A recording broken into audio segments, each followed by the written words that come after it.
Greetings. I guess I should say up front that I'm new here, so be patient with me, as I don't know all the rules or etiquette or whatnot.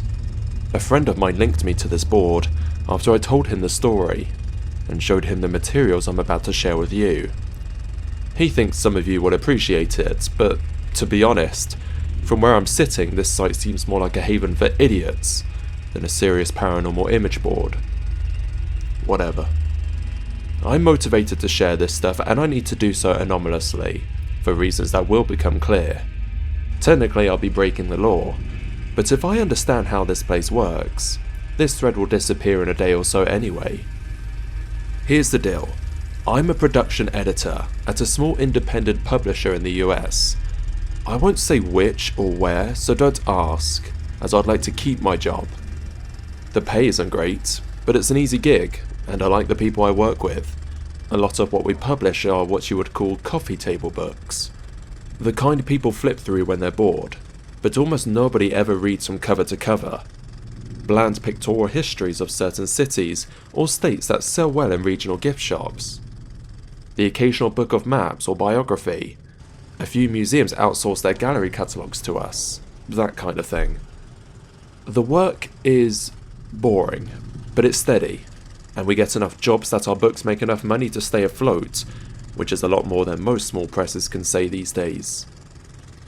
Because we've been around a while, our name is somewhat known to history buffs and people who think they're an expert on such and such town in nowhere, Idaho, or some esoteric topic no one really cares about.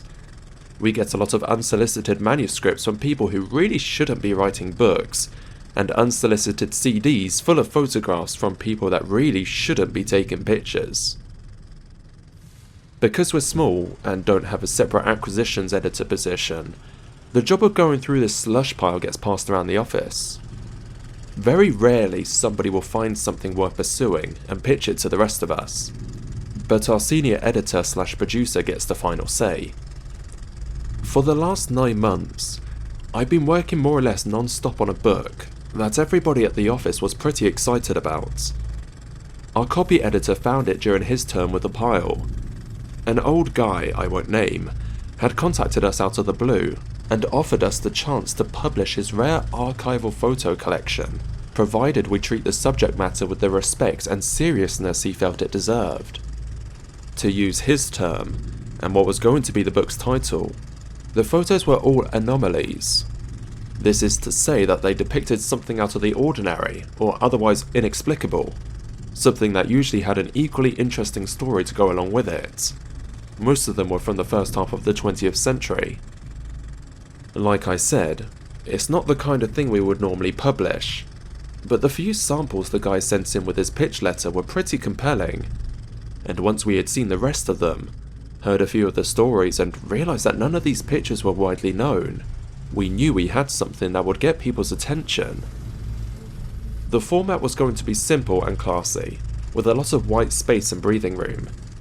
Each photo would appear as a high quality print on the right hand page, followed by a blank left hand page, and then a couple of paragraphs to caption each photo on the following right hand page. From the very beginning, this guy was a nightmare to work with, and the job took forever because he refused to send more than one document at a time. He would send me certified mail which I would get, scan it, and mail it back certified. Only then would he send the next one. He seemed to think he had an extremely valuable collection, and was hugely paranoid about losing it, so he only risked one item at a time. In the end, we spent so much money on mailing costs that it would have been cheaper for me to fly to where the old guy lived with a scanner and a laptop. We were maybe a third of the way through the production process, when this fucking guy pulled the rug out from under us. Somebody had offered him a large sum of money for the photos, way more than what we were offering for the book rights, on the condition that the book gets shit-canned and the photos stay out of the public eye. We demanded he come in for a face-to-face and tried to reason with him, and catered to his pride and desire for scholarly acclaim. And for a few days, it seemed like it had worked. But when we got home, he flip-flopped again and started cursing me out and my senior editor on the phone, demanding we shelve the book.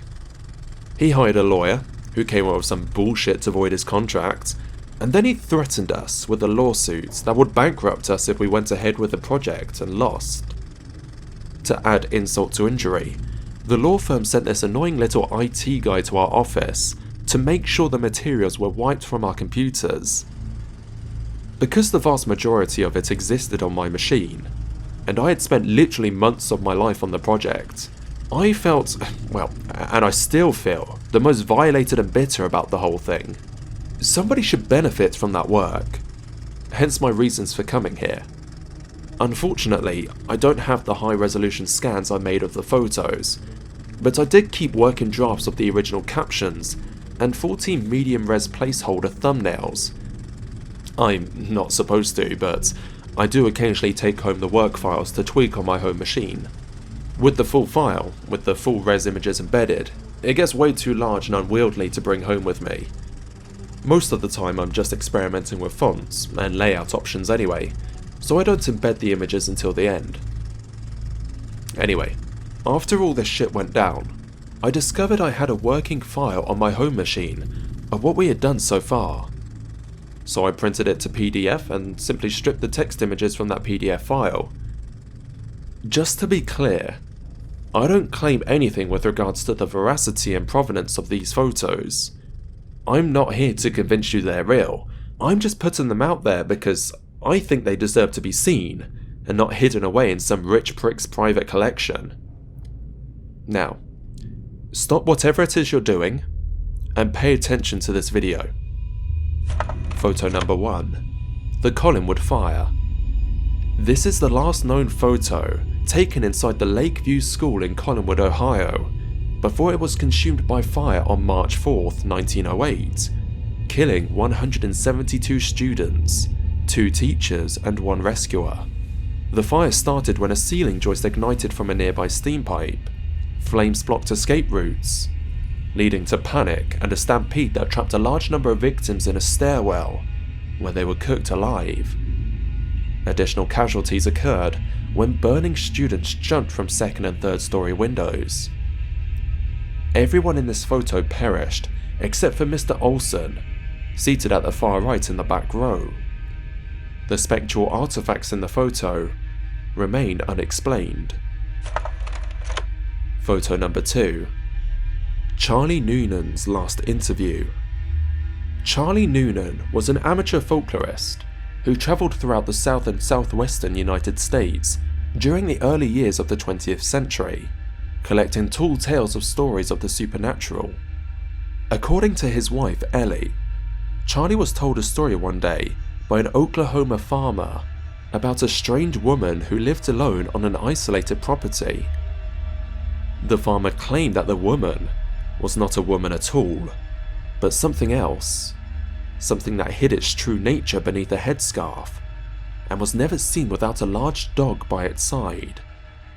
Noonan was apparently intrigued enough to try searching for the woman during one of his research road trips. He was never seen again. Ellie Noonan was later contacted by a Tulsa pawnbroker who remembered reading about her husband's disappearance in the papers after finding his name engraved on a camera sold to him by an itinerant. The pawnbroker returned the camera, and Mrs. Noonan had the film inside developed in hopes of finding a clue as to his whereabouts. This was the only photo on the roll. Unfortunately, neither the location of the property nor the name of the farmer who told the story was recorded in Noonan's notes. Photo 3.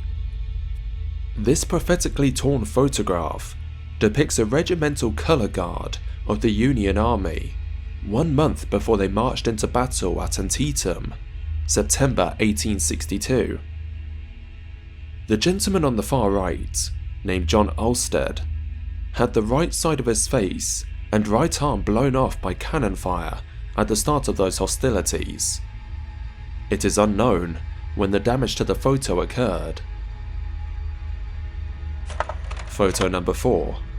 Edouard Martel was an unsuccessful French photographer and inventor who travelled throughout the US in the first 2 decades of the 20th century, trying to drum up interest and investors through a device that added a timer and automatic exposure features to Kodak's popular line of folding brownie cameras. During his travels, he took thousands of automated photos to test and refine his invention.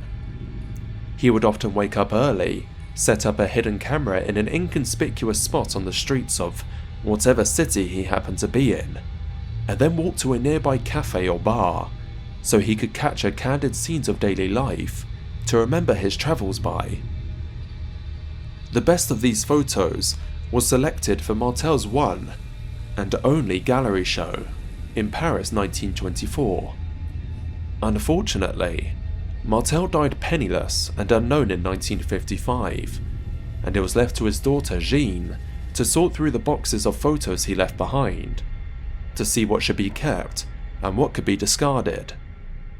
During this process, she came across this photo, taken in New Orleans on the morning of October 28, 1919, a few hours before Martel boarded a steamer ship and returned to France. It turns out that Martel hated motion blurs in his photographs because he thought they would reflect badly on the speed and accuracy of his lens mechanism. This prejudice made him cast aside and overlook what was probably the most important photo he ever took. What makes this photo so special?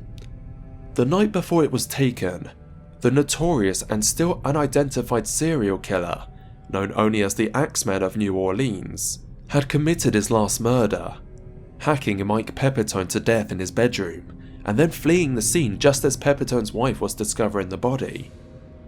Could this be him returning to his residence? It is impossible to say, but if it is, the image appears to belie the legend based on the shaky testimony of Pauline and Mary Bruno and prevailing prejudice of the time that only a black man was capable of such savagery. Photo 5. The Grand Caverns Cryptids. This photo was taken in 1895 by an amateur photographer named Orrin Jeffries while exploring an unmapped section of the Grand Caverns in southwestern Virginia. At the time it was taken, Jeffries was conducting photographic experiments using a super long exposure to see if anything at all could be captured in the total absence of light, otherwise known as cave darkness. He would situate himself on level ground, extinguish his lantern, and then open the lens of his homemade box camera for as long as it could stand the darkness. During these experiments, he heard something approach from the deeper recesses of the cave. Frightened, Jeffries abandoned his experiments and set off a traditional camera flash he used for taking photos underground. According to the report he later gave to the local newspaper, Jeffries saw 3 humanoid creatures staring at him from the shadows and took off running in the other direction and didn't stop running until he was topside. Several days later, he returned with 3 other men to retrieve his box camera. This is the image that was recorded on the film inside. Photo 6. The Harlow Twins. 1938, Evergreen Park, outside Chicago. Billy and Stevie Harlow were riding in the front seat with their mother Tammy when their Ford sedan collided head-on with a Chrysler.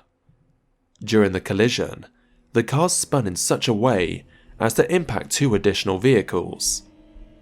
Tammy Harlow survived, but the boys were ejected through the windshield and killed instantly. A crime scene photographer from the local paper took this shot as the crew of volunteers worked frantically to free John Downing, the driver of the Chrysler. It appears that little Billy and Stevie stuck around to watch.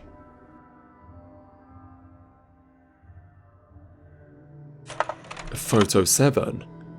The Sorensen Tragedy.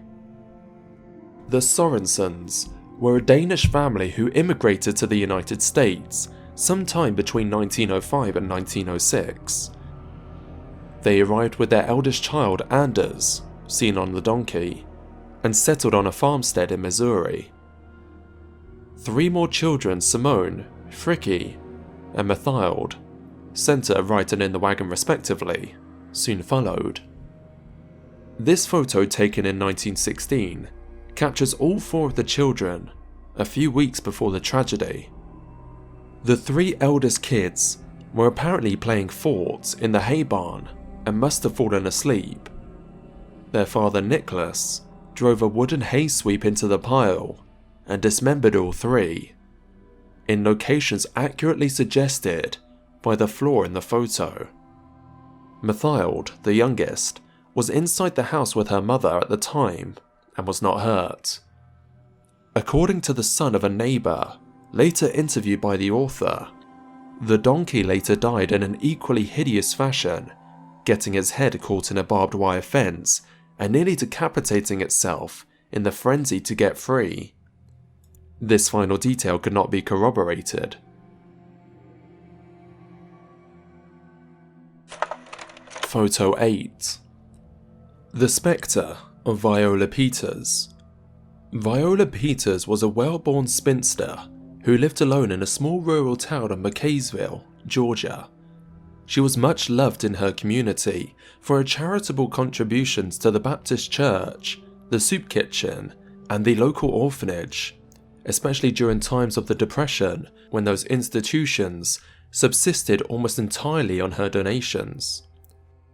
In July 1935, Viola was brutally raped and murdered by a drifter named Tom Cullen, who worked briefly at the nearby copper refinery. Cullen proceeded to stay on in Viola's house and continued to savage her corpse for an additional 17 days before he was captured. A posse of enraged locals stormed the county jail, took Cullen, and lynched him from the Old Town Bridge over Toka River. This photo was taken by Garrett Killen, a witness to the lynching, and caused quite a stir when it was later published in the Atlanta Constitution. To most, it suggested that Viola's spirit achieved some measure of peace by attending her killer's execution. But some twisted minds saw in her forlorn countenance a longing to get one last look at her one and only lover. Photo 9. The Ghost of Sarah Eustace. Danvers State Hospital, formerly Danvers State Lunatic Asylum, was a psychiatric hospital built in 1874 on what was then an isolated site in rural Massachusetts. Like all Kirkbridge asylums, it was famous for its Gothic architecture and use for now outdated medical techniques to treat insanity. Danvers is now often cited as the birthplace of the prefrontal lobotomy. Danvers had several other claims to fame. It was the inspiration for the fictional Arkham Sanatorium that appeared in several stories by H.P. Lovecraft, and which in turn inspired the Arkham Asylum in the fictional Batman universe. It was also where the cult horror film Session 9 was filmed. That film put the vast network of tunnels beneath Danvers to good cinematic effect. It was no accident that the filmmakers chose to use the tunnels, as rumours of their hauntings had plagued Danvers for over 100 years. The most famous story concerns Sarah Eustace, a patient who escaped her ward in 1955 and snuck into the tunnel system. Despite multiple searches and a week-long lockdown of the asylum, Sarah was never seen again. It was assumed she died down there, lost, thirsty, and alone. A nurse at Danvers, named Gail Malloy, became obsessed with Sarah's story and spent many of her hours searching the tunnels for her remains. Though she never found a body, she did snap this photo in late 1966, which suggests Sarah Eustace walks the Danvers tunnels to this very day.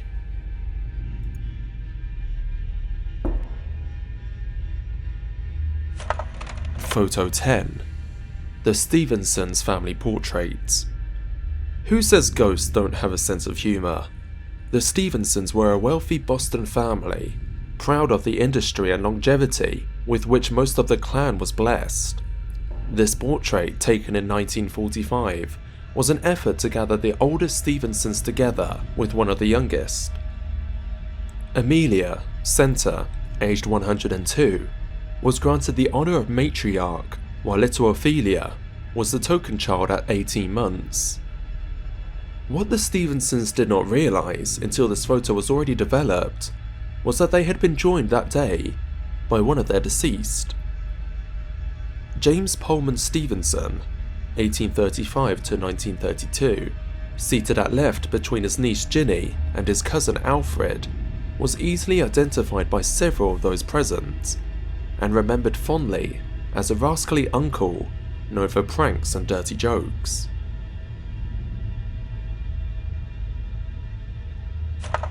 Photo 11. The Disappearance of Mrs Yano.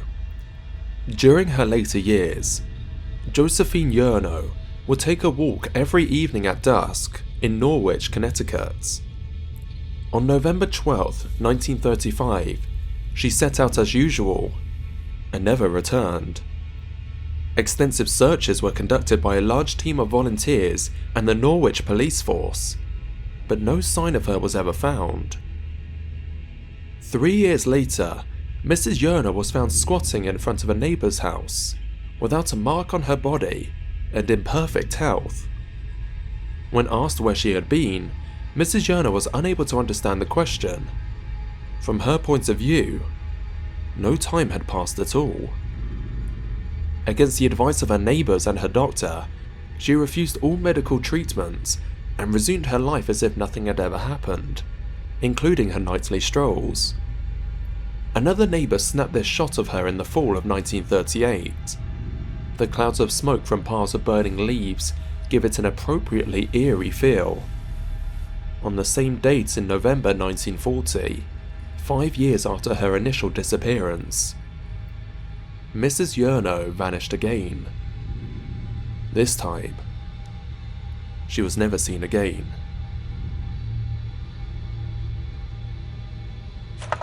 Photo 12. The Fate of Sally York. The 1912 threshing of Sally York, aged 9, in the cotton loom of Norfolk Textile Mill was one of the handful of such incidents that helped legislators push through the Keating-Owning Act of 1916, the first child labour law in American history. From the time of the accident until the mill's closing 4 decades later, workers consistently complained of cold spots, strange noises, and sudden taps on the shoulder when no one was near. The mill's foreman never paid these complaints any mind until this photograph surfaced in 1932.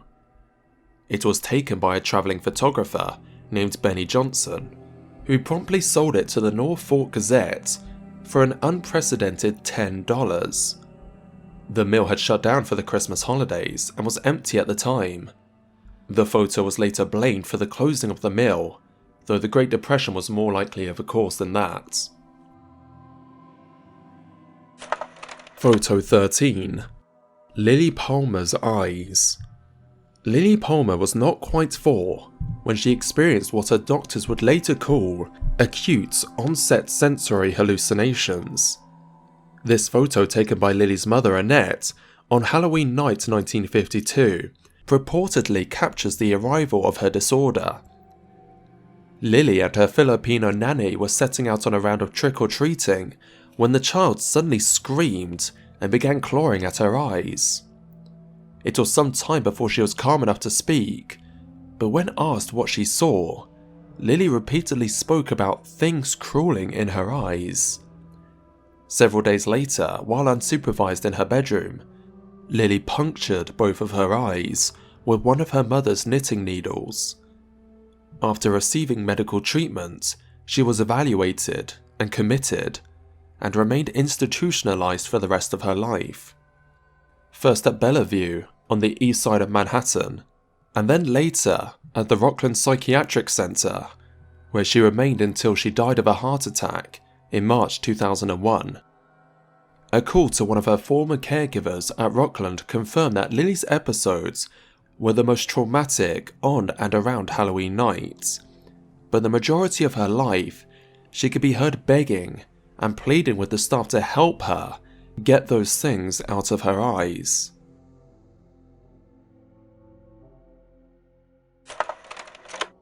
Photo 14. The Trinity Deception. This is one of several famous photographs taken of the first ever nuclear detonation, conducted by the US Army on July 16, 1945, in the White Sands Proving Ground. The setting off of this implosion-designed plutonium device, the same method used in the Fat Man device dropped on Nagasaki, ushered in the atomic age and the eventual arms race between the United States and Russia. Only a handful of people were aware that this photo was cropped before it was ever released to the public. And now, they are all dead. One of them was the original photographer, who gave the author a copy of the original on the condition that it be kept out of the public eye until such a time that citizens of the world could handle the ramifications of what it depicts. The author remains uncertain whether this criteria has been met, but given that he most likely owns the last existent copy, that his responsibility lies with the truth.